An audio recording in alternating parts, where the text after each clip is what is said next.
Hey, social studies teachers! Are you looking for a quick way to kickstart a virtual lesson? Visit thinkport.org's Teaching with Primary Sources Inquiry Kits. The inquiry kits were developed by Maryland Humanities, Maryland Public Television, and the Maryland Department of Education, and were funded by the Library of Congress Teaching with Primary Sources program. Kits are broken up into 4 categories: our 10 new elementary level inquiry kits, and for middle and high school students, we have 60 U.S. history kits, 60 world history kits, and 60 U.S. government kits.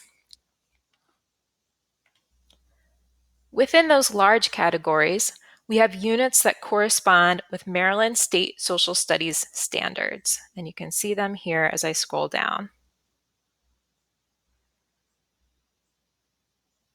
Under each unit, there are a number of very specific topics in history to choose from.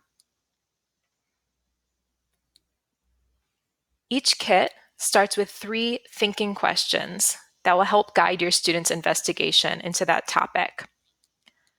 Almost every kit contains 5 primary sources, right here, 1, 2, 3, 4, 5, and 1 level appropriate secondary source. The primary sources include a variety of photos, illustrations, and also maps and different types of texts, many of which are from the Library of Congress.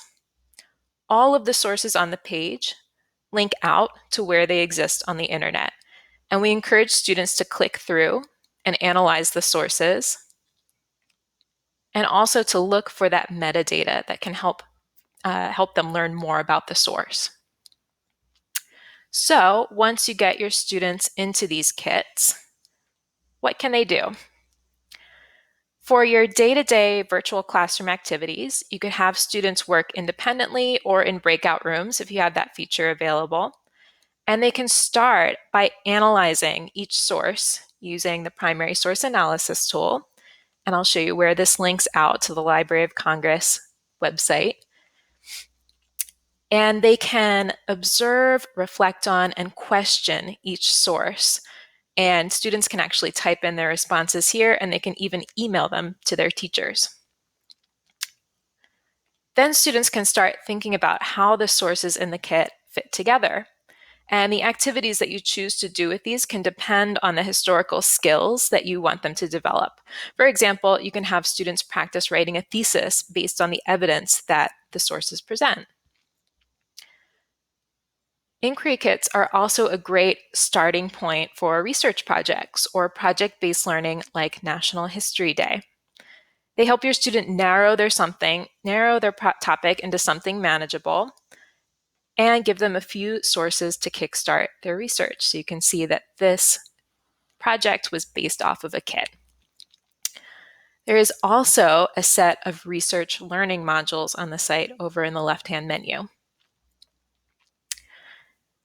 These help your students, they focus on the different steps in the process of doing a research project. So you can see they cover everything from analyzing primary sources, writing a thesis statement, citing sources, and writing a bibliography.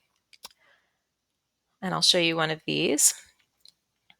So the first 2 pages of the module this will give sort of an overview, give some lesson objectives, and give your student a refresher of how to do that step. Then there are a few interactive steps that can test what your student learned and also give them the chance to do it themselves. So there is a lot to explore here. So come to thinkport.org to help exercise your students' historical thinking skills.